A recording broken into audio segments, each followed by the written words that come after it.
Welcome to నాన్నక ప్రేమతో.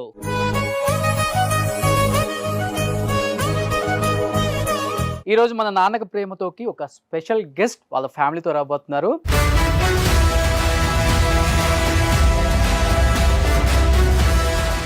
Is none other than great human being Murali Mohan garu and Murali Mohan garu అబ్బాయి అమ్మాయి. Please welcome.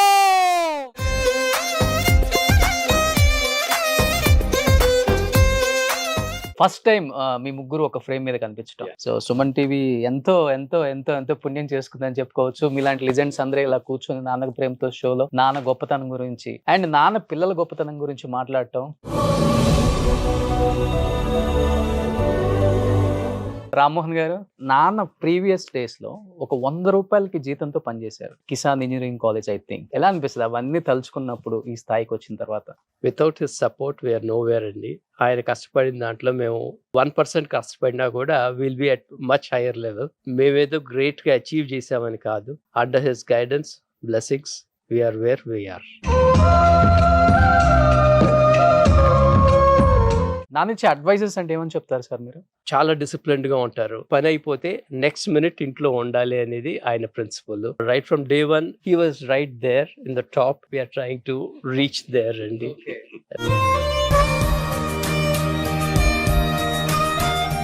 So మీకు ఎలా అనిపిస్తుంది నాన్నగారు ఆయన జర్నీని ఒకసారి తలుచుకున్నప్పుడు? మాలాంటి వాళ్ళకి ఓ మై గాడ్, మురళీమోహన్ గారు అలా స్టార్ట్ చేశారు ఆయన కెరీర్ ని. యాజ్ ఎ డాటర్ గా మీరు ఎలా ఫీల్ అవుతారు? మీకే కాదండి, మాకు కూడా ఇంకా సర్ప్రైజెస్ ఉంటాయి. అలా తీరిగ్గా కూర్చొని నాతో మాట్లాడటం అవన్నీ తను యూఎస్ వచ్చినప్పుడే అనమాట. సో వేరే ప్రోగ్రామ్స్ ఏం పెట్టుకోరు. లాస్ట్ ఇయర్ వచ్చినప్పుడు తను చెప్పినవి వింటే ఇంత కష్టపడ్డారా, అదేంటి నాన్నగారు మరి ఏం చెప్పరేంటి అంటే, మేమే కాదు లైక్ మిగిలిన జనాలు కానీ యంగర్ జనరేషన్ మనవాళ్ళు మనవరాలు కానీ ఇవన్నీ మీరు చెప్తేనేగా తెలిసేది, చెప్పరేంటి? కిసాన్ ఇంజనీరింగ్ కంపెనీలో ఐ మీన్ ముందు 100 రూపీస్తో స్టార్ట్ అయ్యాను అవి చెప్తారు, కానీ అంతకుముందు వెల్ ఆఫ్ ఫ్యామిలీ నుంచి వచ్చారు.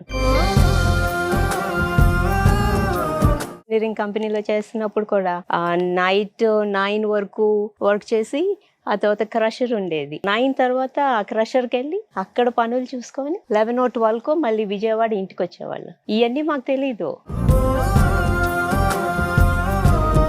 పిల్లలిద్దరిని కష్టం తెలియకుండా పెంచుదాం, నేను కష్టపడ్డాను కదా ఈ కష్టం పిల్లలకి ఎందుకు తెలియటం అని అనే ఉద్దేశంతో పెంచారా, లేకపోతే ప్రతిదీ కూడా వీళ్ళకి తెలియాలి, రూపాయి విలువ తెలియాలి అనే విధంగా పెంచారా ఇద్దరిని? అంటే ఒక విధంగా ఐఎమ్ సో లక్కీ అండి. 10 మందికి సాయం చేయడానికి ప్రయత్నం చేస్తాను తప్ప ఎవరి దగ్గర నుంచి ఇది పొందను. తర్వాత రోజు పూజ చేస్తాను. మరి నా సత్ప్రవర్తన మూలంగా కానీ, నా అదృష్టం కానీ, నా పూజల మూలంగా కానీ ఆ భగవంతుడు నాకు ఇద్దరిని కూడా చక్కటి బిడ్డల్ని ఇచ్చారు. బాబుకి రూప చాలా మందికి తెలుసు, మంచి ఫేమస్, చక్కగా మాట్లాడగలదు, పబ్లిక్ ని అడ్రస్ చేయగలదు. కూతురు లాంటి కోడలు నాకు వచ్చింది.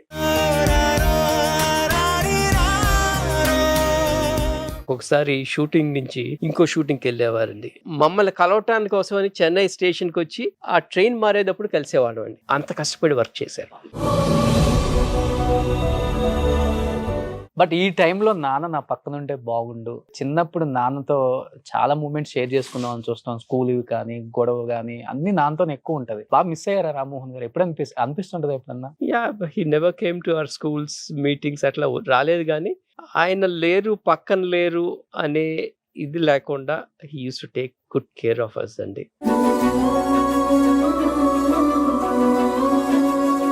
కానీ ఎప్పుడు కూడా అక్యూజ్ చేస్తున్నట్టు ఫీల్ అయ్యేవాళ్ళం కాదు, లేరు అన్నట్టు కాదు, మన కోసమే కష్టపడుతున్నారు అనుకునేవాళ్ళం. బట్ మీకు ఎలా ఉండేది సార్? మేము వచ్చిన బిగినింగ్ లో నేను బాగా లేట్ గా ఎంటర్ అయ్యాను. నా 33rd year నేను హీరోని అయ్యాను. ఎన్ని వీలైతే అన్ని సినిమాలు ఎక్కువ చేయాలి. ఒక షిఫ్ట్ 2 షిఫ్ట్లు అవసరం అయితే 3 షిఫ్ట్లు అయినా చేయాల్సిందే అని చెప్పి అలా చేయటం మూలంగా పిల్లల్ని మిస్ అయ్యేవాడిని, మా మిస్సెస్ ని మిస్ అయ్యేవాడిని.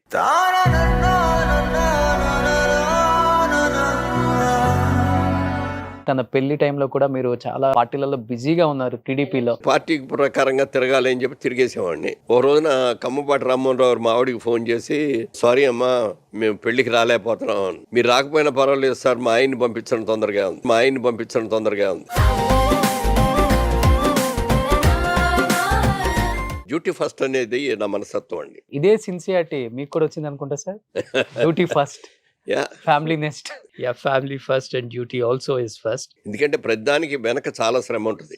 కనపడేది అందరూ అబ్బో ఈ గడిచాడు ఈ గడిచాడు అంటారు. మేము హాలిడేస్కి వెళ్ళేవాళ్ళం కాదు, ఆదివారాలు వెళ్ళేవాళ్ళం కాదు, పగలు రాత్రి అన్ని రోజులు అట్లా కష్టపడి చేసాం. అందులో కొన్ని సమస్యలు వచ్చినాయి, ఆర్థిక సమస్యలు వచ్చినప్పుడు ఏదో కింద మీద పడ్డాం. ఇలా ఉన్నారు కాబట్టి ఈరోజు జైభేరి అంటే ఏంటో వినే వాళ్ళకి కూడా ఆ సౌండింగ్ వాజ్ గుడ్.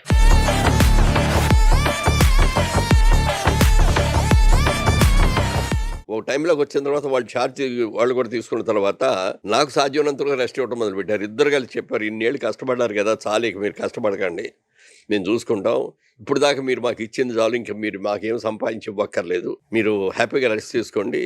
మీకు ఎక్కడికి వెళ్ళాలంటే అమ్మ మీరు కలిసి ఏ దేశం కావాలంటే ఆ దేశంలో తిరిగి వస్తూ ఉండండి, లేకపోతే కొన్ని రోజులు మా దగ్గర ఉండండి, కొన్ని రోజులు ఇక్కడికి వచ్చి బాబు దగ్గర ఉండండి, లేకపోతే ఇది అది కూడా కాదు అనుకుంటే మీకు అప్పట్లో నేను ఏదో సీనియర్ సిటిజన్ హోమ్ అది పెట్టాలని, ఏ ట్రస్టులు పెట్టాలని ఎట్లా ఉండేది కోరిక. మీరు అవి ఏమనుకుంటున్నారు, అవన్నీ చేయండి, మాకేం రూపాయి ఇవ్వక్కర్లేదు, మీరు ఇచ్చింది మాకు చాలు, మా కళ మీద మేము నిలబడుతున్నాం, మేము సంపాదించుకుంటాం.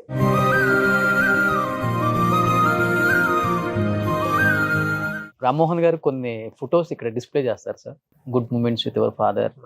Yes, I think this was అక్కాస్ 50th బర్త్డే. యుఎస్కి వెళ్ళామండి, అప్పుడు అందరం కలిసి ఫ్యామిలీ వెళ్ళాం. అంతా వెళ్ళాం. ఓకే.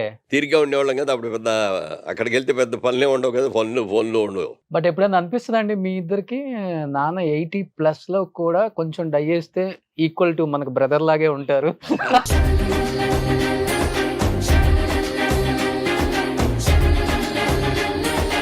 మా బాబు పుట్టినరోజు అప్పుడు ఫోటో ఇది. పెద్ద చేంజ్ ఏం లేదు, 15 years బ్యాక్ ఎలా ఉన్నారు ఇప్పుడు కూడా అలానే ఉన్నారు.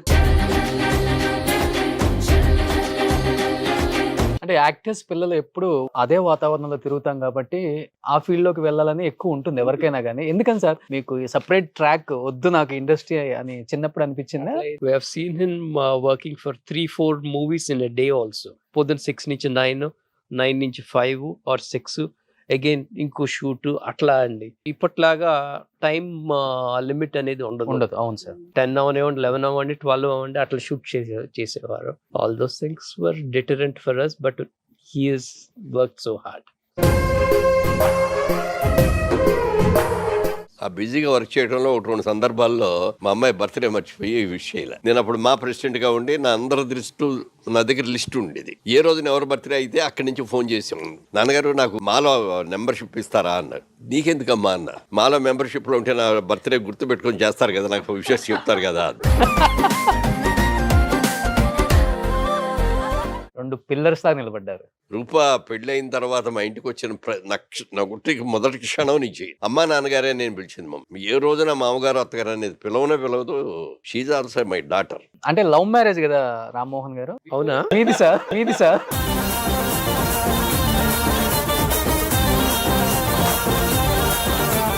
సార్ మీ సక్సెస్ లో ఈమె రోల్ కీ రోల్ అని చెప్తారు, ఎవరిని కదిలించిన ఇండస్ట్రీలో. అంటే అది కూడా నా అదృష్టమే. అంటే ఒక మంచి కుటుంబం నుంచి ఉన్న అమ్మాయిని చూసిన గంటలో ఓకే అని చెప్పాను. వారం రోజులు తిరగకుండా పెళ్ళి అయిపోయింది. మా పెళ్ళి అయిపోయిన తర్వాత సరే, అప్పుడు బిజినెస్ లో నేను 10 పైసలల్లా 15 పైసలు వాటా చేశారు. 100 రూపాయల జీతంలో 150 రూపాయలు చేశారు. తర్వాత ఒక సందర్భంలో మా చిన్నాన్నగారు ఆయన రిటైర్ అయ్యి వెళ్ళిపోతున్నాను, అది ఎవరో అడుగుతున్నారు ఇచ్చేద్దాం అనుకుంటున్నా, నువ్వు ఫస్ట్ ప్రిఫరెన్స్ నీకు ఇస్తాను, నువ్వు తీసుకుంటే నువ్వు తీసుకో, నువ్వు తీసుకోపోతే బయట వాళ్ళు అడుగుతున్నారు ఇచ్చేస్తానన్నారు. నా దగ్గర అంత డబ్బు ఉంటే ఆ రోజునే చేరేవాడిని కదండి, డబ్బు లేదు ఇచ్చేయండి అన్న. అంటే లేదు, వారం రోజులు టైం ఇస్తాం ఆలోచించుకోను. ఇంటికి వెళ్ళిన తర్వాత నేను ఏదో ఆలోచిస్తా, ఏం చేయాలో తెలియట్లేదు. ఎస్ అనాలా నో అనాలా, ఎస్ అంటే ఎల్లా అని అనుకుంటున్న టైంలో మా ఆవిడ కనిపెట్టి ఏంటి వాళ్ళు అట్లా ఆలోచిస్తున్నారు, ఏంటి ఏమైందంటే ఏం లేదు మామూలుగానే ఉన్నాను. కాదు ఏదో ఉంది చెప్పండి అంటే అప్పుడు చెప్పా, ఇట్లా చిన్నాన్నగారు ఇలా అన్నారు, ఆయన షేరు ఇచ్చేస్తానంటున్నారు, మరి తీసుకోవచ్చు కదా అంది.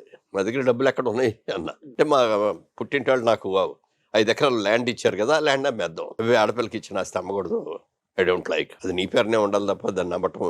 నేను రేపు బిజినెస్లో లాభం రావచ్చు, నష్టం రావచ్చు. నష్టం వచ్చిందనుకో, పుట్టింటి వాళ్ళు ఇట్లా చేసి ఇచ్చిన దాన్ని ఇట్లా పాడు చేశారని నువ్వు అనుకోవచ్చు, లేకపోతే మీ పేరెంట్స్ అనుకోవచ్చు రేపు పొద్దున్న.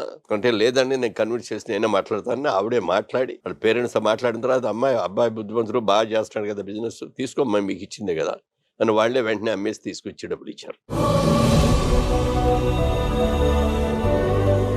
ఇది కూడా సినిమా యాక్టర్ అవ్వకముందే. అవ్వకముందే సార్ ఇది? అవ్వకముందే ఇది. ఓకే. మేము విజయవాడలో ఉండేవాళ్ళం అప్పుడు.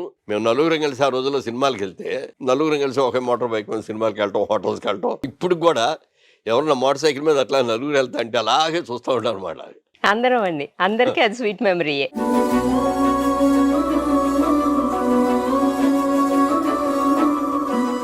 త్రీ పిల్లర్స్ ఆఫ్ జైబేరి. మధ్యలో ఉన్నది కిషోర్ మై బ్రదర్, ఇటు పక్కన ఉన్నది బాబు రామ్మోహన్, ఇటు పక్కన నేను. సో ఇద్దరు నాన్నల గురించి ఏం చెప్తారు రామ్మోహన్ గారు? Both are very important, both are very focused in their work and very principled అండి. ఈ నాన్న దగ్గర నుంచి ఏం నేర్చుకున్నారు, ఆ నాన్న దగ్గర నుంచి ఏం నేర్చుకున్నారు? ఈయన సాఫ్ట్, ఆయన కొంచెం more giving but at the same time very firm in what he does. Where you need to be soft and nice and where you need to be firm with your stand, I am there. Idru inspirational on that front. Rammohan గారు, జైబేరి ఇంత success అవడానికి మీరు పడ్డ కష్టం అంటే ఏమని చెప్తారు? Plots ఆడుతూ పాడుతూ చేసేవాళ్ళం, కష్టపడకుండా సేల్ అయిపోయి. ఆ తర్వాత 9/11 ఇన్సిడెంట్ జరగటం, ప్రాజెక్ట్ ఒక 40% అయిన తర్వాత సేల్స్ వర్ నాట్ హ్యాపెన్.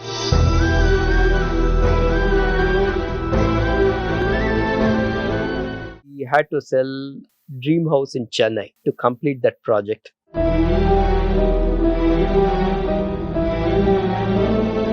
అంటే జైబేరి ఇప్పుడు కొన్ని వేల కోట్ల సంస్థ అనుకోండి, అది పక్కన పెడితే ఫోన్ లో పని చేయించుకోవచ్చు అనుకోవచ్చు చాలా మంది ఈజీగా. బట్ ఈ రోజు కూడా Monday to Saturday morning 8 to night 8 వరకు పనిచేస్తున్న నా వన్ అండ్ ఓన్లీ. అంటే నేను మీ గురించి ఎక్కువ విన్నాను, ఎందుకని అంత డెడికేటెడ్ ఇప్పుడు కూడా చెయ్యాలి? When you are enjoying it 12 hours కాదు, you can work even more.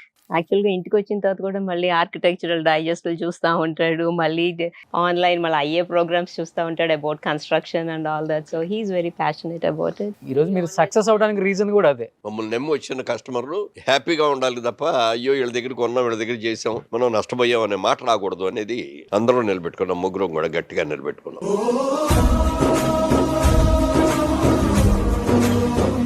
నాన్ని డల్ గా చూసిన సందర్భం ఏమైనా ఉందా? పూర్తిగా డౌన్ అవటం కాదు కానీ విత్ ద మూవీ ఇద్దరు అప్పుడు అది ఫ్లాప్ బాగా అయిన డిజాస్టర్ అయిపోయింది. సో అప్పుడు యాక్చువల్గా నేను US లో ఉన్నాను కానీ ఐ హర్డ్ అండ్ దెన్ అమ్మ నాతో ఉన్నారు. So she is always the rock. So ఎవరికి ఏమైనా కూడా ధైర్యం చెప్పేది తను అనమాట. సో ఐ థింక్ నాన్నగారి స్ట్రెంగ్త్ చాలా వరకు అమ్మ నుంచి కూడా వస్తుంది. బట్ ప్రతి సూన్ లైఫ్ అంటే అప్స్ అండ్ డౌన్స్ ఉంటాయి, అలా వాళ్ళకి వాళ్ళు చెప్పేసుకుంటారు. నెక్స్ట్ ప్రాజెక్ట్కి దే రెడీ. సో ఎప్పుడన్నా పిల్లల కోసం ఏడ్చిన సందర్భం ఉందా మీరు? ఇప్పుడు అసలు ఆ సందర్భం రాని వల్ల I feel proud of them. మీకు ఒక చిన్న సర్ప్రైజ్. ప్లీజ్ వెల్కమ్ రూపా మాగంటి గారు.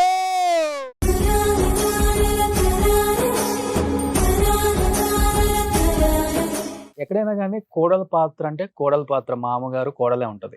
ఎక్కడ మీ ఫ్యామిలీలో కోడలు మామ అని ఉండనే ఉండదు. ఫ్రమ్ డే 1 నుంచి కూడా అండ్ ఆయన వచ్చినప్పటి నుంచి కూడా రూపా గారు అంటే నా కూతురు, ఇంకొక కూతురు అని చెప్తూనే ఉన్నారు. ఏంటి అంతగా రూపా గారు వచ్చిన తర్వాత ఆ ఇంట్లో జరిగిన మిరాకిల్ అంటే ఏమని చెప్తారు? పెళ్ళై వచ్చిన తర్వాత రోషన్ గారు వచ్చిన 3 months కి వదిన క్యారింగ్ అని తెలిసి అమ్మ యుఎస్కి వెళ్ళారు. అమ్మ యుఎస్కి వెళ్ళిన తర్వాత సో నాకు ఫ్రెండ్ అన్న ఇంట్లో క్లోజ్ ఇది నాన్నగారితోనే ఎక్కువ బాండింగ్. అండ్ నేను క్యారింగ్ అని తెలిసిన తర్వాత ఇంకా ఎక్కువ నువ్వు కూర్చో నాతో కూర్చో, నువ్వు టిఫిన్ తినాలి అని నాన్నగారు మళ్ళీ బయటకు వెళ్ళిపోతే నేను టిఫిన్ తిన్నేమోనని కూర్చోబెట్టి టిఫిన్ ఆయనతో పాటు తింటాం. కానీ మళ్ళీ భోజనం వస్తే భోజనం టైంలో మేము అందరం వాళ్ళందరూ భోజనం చేసేసి వెళ్ళిపోవచ్చు, ఆఫీస్కి వెళ్ళిపోవచ్చు, నువ్వు కూడా కూర్చో భోజనం చేయి, అట్లా ప్రతిదీ చాలా కేరింగ్గా ఉండేవారు. He was more like a mother figure. ఏ తండ్రి అయినా కానీ ఇద్దరు పిల్లల్ని నా ఇద్దరు కళ్ళు అని చెప్తారు. మరి రూపా గారు మూడో కన్ను. మేడం, నాన్నలో నుంచి మీరు నేర్చుకున్న ది బెస్ట్ క్వాలిటీ, నాకు లైఫ్ లాంగ్ చాలా అంటే చాలా యూజ్ అయింది ఇది నాన్న దగ్గర నుంచి నేర్చుకున్న క్వాలిటీ అంటే ఏమని చెప్తారు మీరు? అంటే కావాలని నేర్చుకోలేదు, బట్ ఆయన పాజిటివిటీ నాకు వచ్చింది అనుకుంటాను. So unless it's proven wrong అందరూ మంచివాళ్ళే అనుకుంటాను. ఏదన్నా బ్యాడ్ కనిపించినా వాళ్ళు పెరిగిన పరిస్థితి వలన అలా బిహేవ్ చేశారేమో. హార్డ్ వర్క్ మాత్రం చెప్పాను కదా, ఈ మధ్య ఇంకా ఇంకా తెలుసుకుంటున్నాను నాన్నగారు ఎంత హార్డ్ వర్క్ చేశారని. అవన్నీ చూసిన తర్వాత ఇట్స్ మోర్ ఇన్స్పైరింగ్. చిన్నప్పటి నుంచి నాన్నతో ఉండటమే చాలా తక్కువ కదా మీరు? అసలు నాన్నగారు వచ్చారంటేనే ఒక నైస్ ఎనర్జీ ఉండేది ఇంట్లో. చాలా హ్యాపీగా నాన్నగారితో ఉన్న ఫ్యూ టైమ్స్ బీచ్కి వెళ్తాను, మెడ్రాస్ బీచ్కి వెళ్ళే వాళ్ళం. అమ్మాయి పుట్టిన తర్వాత మాకు బాగా కలిసి వచ్చింది. వర్కింగ్ పార్ట్నర్ నుంచి పార్ట్నర్ అయింది అమ్మాయి పుట్టాకే.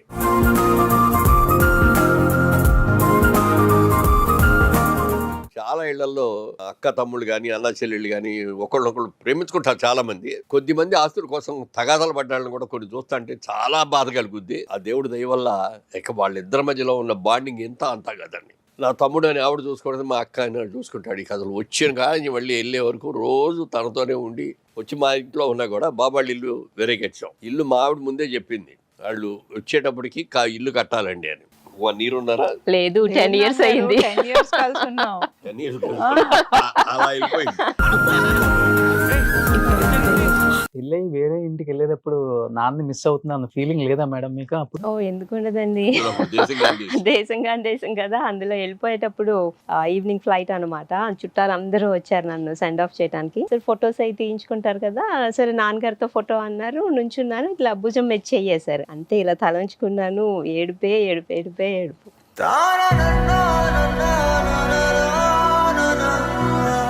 వాళ్ళ అమ్మ నాన్న గొప్పతనం ఏంటో ఒకసారి ఆయన మాటలో చూద్దాం లాస్ట్ టైం ఫైనల్ గా.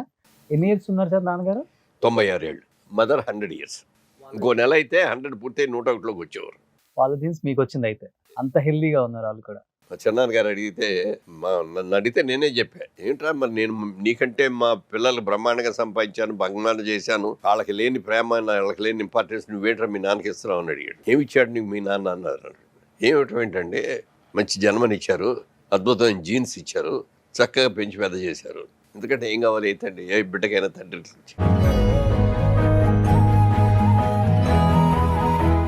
అమ్మకి, నాన్నగారికి, తమ్ముడికి, మాకు అందరికి సెల్ఫ్లెస్ గా ఆలోచించే మనిషి. ఇంకోటి ఏంటంటే ఇందాక వదిన చెప్పినట్టు నాన్నగారు పాజిటివిటీ అంతా వదినలో ఉంది.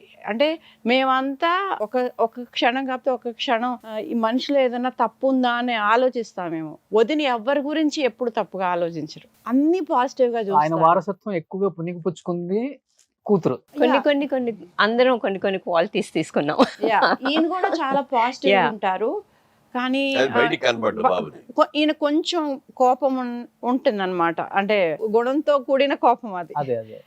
బట్ వదినికి అది కూడా ఉండదు అనమాట. ఈ జనరేషన్ లో ఆవిడే పెద్ద కాబట్టి we all look to her for that guidance also.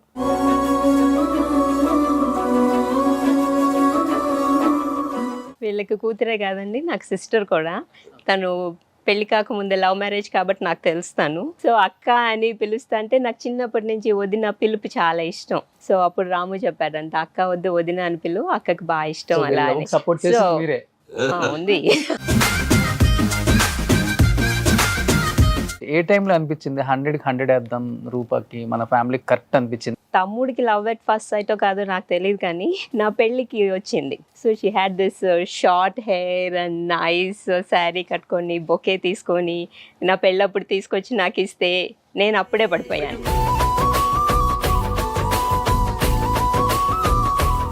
Same అదే నాకు కూడా వచ్చింది ఒకసారి.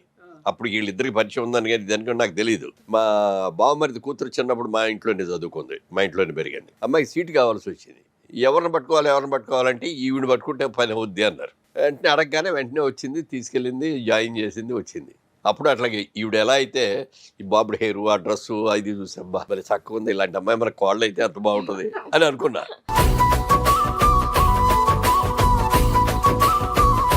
ఒకసారి ఎవరో వాళ్ళ ఫ్రెండ్స్ వచ్చారు ఇంటికి, వాళ్ళు చూసి వెళ్ళిపోతాంటే ఆ ఫైర్ ప్లేస్లు అన్నీ ఉంటాయి కదా, దానిపైన ఫోటో చూసి ఏంటి మురళీమోహన్ గారు తెలుసా మీకు? తెలుసండి, ఎక్కడో ఏపీలో కలిసినప్పుడు ఫోటో తీసుకున్నాం మేము. బాగా క్లోజా మీకు? ఏమవుతారు మీకు అంటే నాన్నగారు.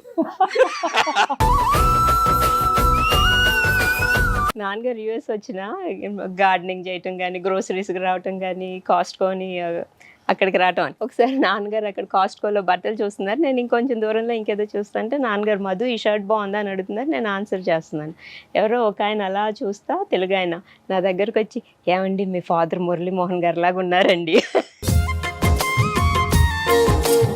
చారిటీ కూడా నాన్న దగ్గర నుంచి బాగా నేర్చుకున్నారా? దాదాపు 1000 మంది పైగా పిల్లలను చదివిస్తున్నా. చాలా మంది పేద పిల్లలు బ్రహ్మాండమైన మార్క్స్ వచ్చి కూడా పెద్ద చదువులు చదవలేకపోతున్నారు. ఇంటర్మీడియట్ ఏదో విధంగా చేస్తున్నారు. వాళ్ళకి వచ్చిన మార్కులు చూసి ఫ్రీ సీట్లు ఇస్తారు కొంతమంది హాస్టల్స్లోను, స్కూల్లో కూడా. అలాంటి వాళ్ళు తర్వాత ఇంజనీరింగ్ చదవాలన్నా, లేకపోతే మెడిసిన్ చదవాలన్నా, IAS అవ్వాలన్నా, ఏది అవ్వాలన్నా కూడా వాళ్ళకి కెపాసిటీ ఉంటుంది. సరే అలాంటి వాళ్ళలో మనం కొద్ది మందిని సెలెక్ట్ చేసుకుందాం, వాళ్ళకి మనం ఎంకరేజ్ చేద్దాం, వాళ్ళని మన బిడ్డలాగా వాళ్ళని కూడా అడాప్ట్ చేసుకొని వాళ్ళ college fees, hostel fees, books, everything మనమే ఇద్దాం అని అనుకుని ఆ విధంగా చేసాం. ఫస్ట్ ఇయర్ 250 మంది చేసాం. ఆ తర్వాత నుంచి మెల్లగా అలా 1000 పెరిగింది అది.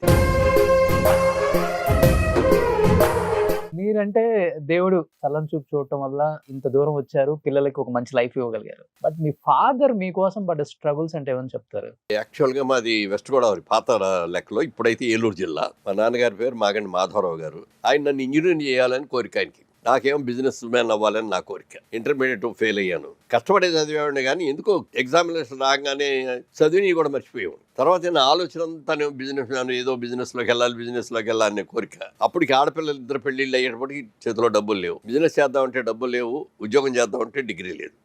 అలాంటి టైంలో ఏం చేద్దాం అనుకున్న టైంలో ఈ కిసాన్ ఇంజనీరింగ్ కంపెనీలో మా చిన్నాన్నగారు, మా నాన్నగారు తోడరుడు ఆయన ఆఫర్ ఇచ్చారు. ఇట్లా నేను విజయవాడలో బ్రాంచ్ ఓపెన్ చేస్తాను, ఆ బ్రాంచ్ నువ్వు చూసుకుంటానంటే 15 పైసలు లాభాల్లో వాటా ఇస్తాను, నెలకు 100 రూపాయలు జీతం ఇస్తాను. ఇంతకంటే మించింది ఏముంది నాకు కావాల్సిందని అందులో జాయిన్ అయ్యాను. 10 ఇయర్స్ బాగా కష్టపడ్డాను. మధ్యలో మా ఆవిడ డబ్బులతోటి 50% షేర్ హోల్డర్ని అయ్యాను. మళ్ళీ తర్వాత సినిమాల్లోకి వెళ్ళిన తర్వాత మా ఆవిడకి పిలిచి, ఇగో నీ డబ్బులు నీకు వడ్డీతో ఇస్తున్నా అని చెప్పి ఇచ్చేశాను. నన్ను ఇంజనీరింగ్ చేయాలని సీటు కూడా రెడీ చేసి పెట్టించారు. కానీ నేను ఇంటర్మీడియట్ ఫెయిల్ అయ్యాను. హై థింకింగ్, లో ప్రొఫైల్. నాన్న చేసిన సినిమాల్లో మీకు నచ్చిన సినిమా ఏంటి మేడం? Oh definitely ఓతండ్రు తీర్పండి. అసలు నాన్న ఈ రోల్ చేయకపోతే బాగుండు అనిపించిన సినిమా? ప్రేమ నాటకం అని ఓకే, శారద గారు తీశారు ఆ సినిమా. ఆ సినిమాలో అది కొంచెం లవ్ బాయ్ క్యారెక్టర్ లాంటిది ఏదో. అందుకని ఎవరిని ప్రేమించినా బోర్డు మీద రాసుకుంటాడు అనమాట. ఈ అమ్మాయిని ప్రేమించుకుంటే ఇదిగో ఇంత డబ్బులు వస్తాయి, ఇంత ఆస్తి వస్తుంది, అమ్మాయి ఉద్యోగం చేస్తుంది, సంవత్సరానికి ఇంత వస్తాయి, దీనికంటే ఇది బెటర్ అని అది కొట్టేసి ఇది చేయటం. అట్లాంటి క్యారెక్టర్ అనమాట. జనం ఎవరు లెక్క చేయలేదండి. బట్ ఎస్పెషల్లీ ఇండస్ట్రీలో ఉన్న వాళ్ళ మీద గాసిప్స్ ఎక్కువ ఉంటాయి, రూమర్స్ ఎక్కువ స్ప్రెడ్ చేస్తారు. ఇవి నాన్నగారి మీద వచ్చినప్పుడు యాజ్ ఏ డాటర్ గా, యాజ్ ఏ సన్ గా మీ ఇద్దరు ఏం మాట్లాడుకుంటారు? అదే అప్పుడు జయచిత్రతో మ్యారేజ్ అని చెప్పి అది వచ్చింది పేపర్లో. 5th క్లాస్లో ఉన్నప్పుడు అండి. క్లాస్కి వెళ్ళేసరికి మార్నింగ్ అందరూ కొంచెం సాడ్గా చూస్తున్నారు నా వైపు. ఏంటి ఏమైంది అంటే, ఇట్లా మీ నాన్నగారు జయచిత్రను పెళ్లి చేసుకుంటున్నారు కదా అంటే, నాకు ఎవరు చెప్పారు అన్నాను. అంటే 4th క్లాస్లోనో 6th క్లాస్లోనో ఎవరో ఒక అమ్మాయి చెప్పింది. పదండి నన్ను తీసుకెళ్ళండి అమ్మాయి దగ్గరికి అన్నాను. తీసుకెళ్ళింది. ఇట్లా అని ఎవరు చెప్పారు నీకు అన్నాను. అంటే పేపర్లో చదివాను, ఏదో చెప్పింది. చెప్తే పెళ్ళికి రా తప్పకుండా పిలుస్తాను అని చెప్పి వచ్చేసాను. అప్పుడు అసలు చాలా అమ్మాయి మీద కోపం తప్పితే వేరే ఫీలింగ్ ఏం లేదు. ఆ రోజు ఇంటికి వచ్చి అమ్మతో చెప్పాను. తర్వాత నైట్ నాన్నగారు వచ్చినప్పుడు అమ్మ చెప్పు ఇవాళ ఏమైందో స్కూల్లో అన్నారు. అప్పుడు నాన్నగారితో చెప్తా అంటే అప్పుడు నాకు కళ్ళమ్మటి నీళ్ళు వచ్చాయి. నాట్ దట్ అది బిలీవ్ చేసి కూడా కాదు, ఇలా నాన్నగారిని గురించి తప్పుగా అనుకుంటున్నారే అని.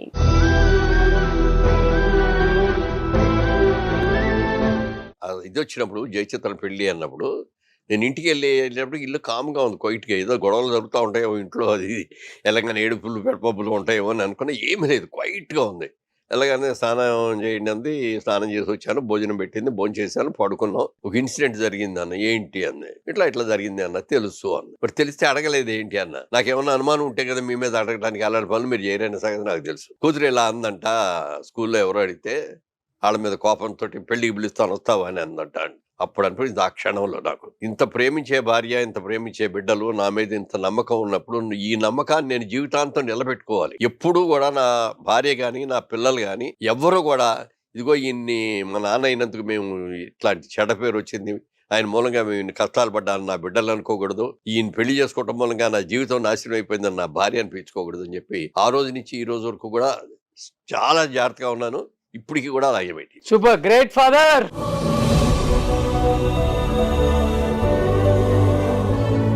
చాలా చాలా చాలా చాలా హ్యాపీ అనిపించింది అందరికి కూడా, టీం అందరికి కూడా. ఎందుకంటే ఒక రియల్ ఫాదర్, ఒక గ్రేట్ ఫాదర్. సో నాన్న అనే మాటకి అర్థం నిలువెత్తు నిదర్శనంగా ఈ షోలో మీరు నిజంగా నిలవటం చాలా హ్యాపీ అనిపించింది. పిల్లలు మీ మీద చూపించే ప్రేమ కావచ్చు, ఓ మై గాడ్, అండ్ మీరు పిల్లల మీద చూపించే ప్రేమ కావచ్చు, ఎంత ఎదిగినా కానీ మనం ఒదిగే ఉండాలి అనేది చాలా తక్కువ మందిలో చూస్తాం. అండ్ మీలాంటి వాళ్ళ చూడటం నిజంగా గ్రేట్. చాలా మంది ఆడియన్స్ నిజంగా లైక్ చేస్తారు ఈ ఎపిసోడ్ ని. అండ్ ఫస్ట్ టైం మీరు ఫ్రేమ్ ముందుకు వచ్చారు madam. Thank you so much. ఇంత టైం స్పెండ్ చేయడం అనేది oh my God unbelievable. Rammohan గారు కూడా, రూప గారు special thanks for you ma'am. So ఒప్పించి ఇంతమందిని ఈ షోలో ఇలా కూర్చోబెట్టి మా సుమన్ టీవీ ప్రేక్షకులు నిజంగా ధన్యం చేసుకున్నారు ఈ ఎపిసోడ్ తో. And once again thank you so much all of you.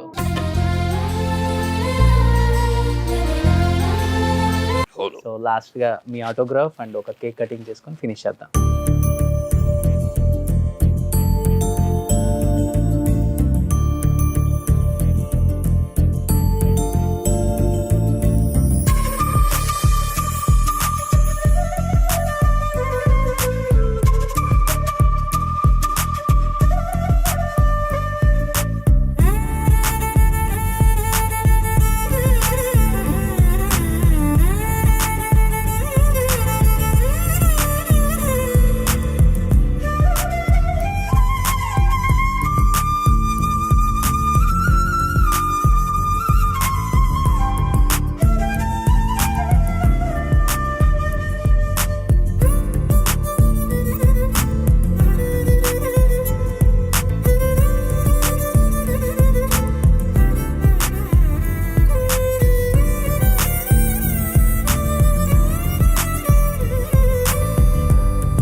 నీకే ఎక్కువ థ్యాంక్స్ చెప్పాను. ఎందుకనంటే నా పిల్లల్ని నలుగురిని ఇట్లా కూర్చోబెట్టి చక్కగా మాట్లాడినందుకు.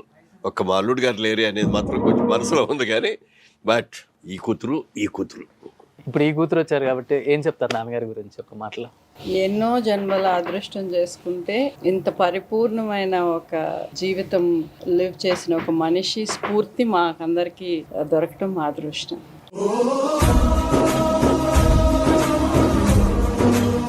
తండ్రి కొడుకు కూతుర్ని ఇంతగా ప్రేమించటం బహుశా స్క్రీన్ మీదే చాలామంది పేరెంట్స్ చూస్తారేమో. అండ్ పిల్లలు నాన్న ఇంతగా ప్రేమించటం బహుశా ఇప్పుడున్న జనరేషన్ కూడా నేర్చుకోవచ్చు. అండ్ మీ కాలంలో ఉంది ఏంటంటే ప్రేమలు, ఆప్యాయత. ఎంత సంపాదించినా కానీ కుటుంబానికి విలువిస్తేనే ఎప్పుడైనా కానీ మనం నిలబడగలం, ఏ రంగంలో అయినా కానీ.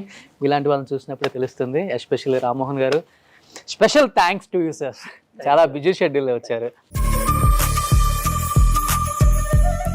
అందరికీ నమస్కారం అండి. నిజంగా ఇంత మంచి కుటుంబాన్ని నాకు ఇచ్చినటువంటి ఆ భగవంతుడికి నేను ఎప్పుడు కూడా రుణపడి ఉంటాను. మంచి భార్యనిచ్చావు, మంచి కూతురునిచ్చావు, మంచి అల్లుడినిచ్చావు, మంచి కొడుకునిచ్చావు, మంచి కోడల్నిచ్చావు. అలాగే మనవాళ్ళు మనవరాళ్ళు ఎవరిని చూసినా నేను గర్వపడే రీతిలో వాళ్ళతో ఉన్నందుకు. ఇవాళ నేను నా ట్రస్ట్ ద్వారా ఇన్ని కార్యక్రమాలు చేశానంటే వీళ్ళందరూ సహకారం లేదని ఒక్కటి కూడా చేసి ఉండేవాడిని కాదు. అంత సహకారం, అంత పూర్తి నాకు ఇవ్వబట్టి ఇవన్నీ కూడా చేయగలుగుతున్నాం. ఎప్పటికీ మళ్ళీ వచ్చే జన్మ అంటూ ఉంటే మళ్ళీ ఇదే కుటుంబం నాకు కావాలని నేను కోరుకుంటున్నాను.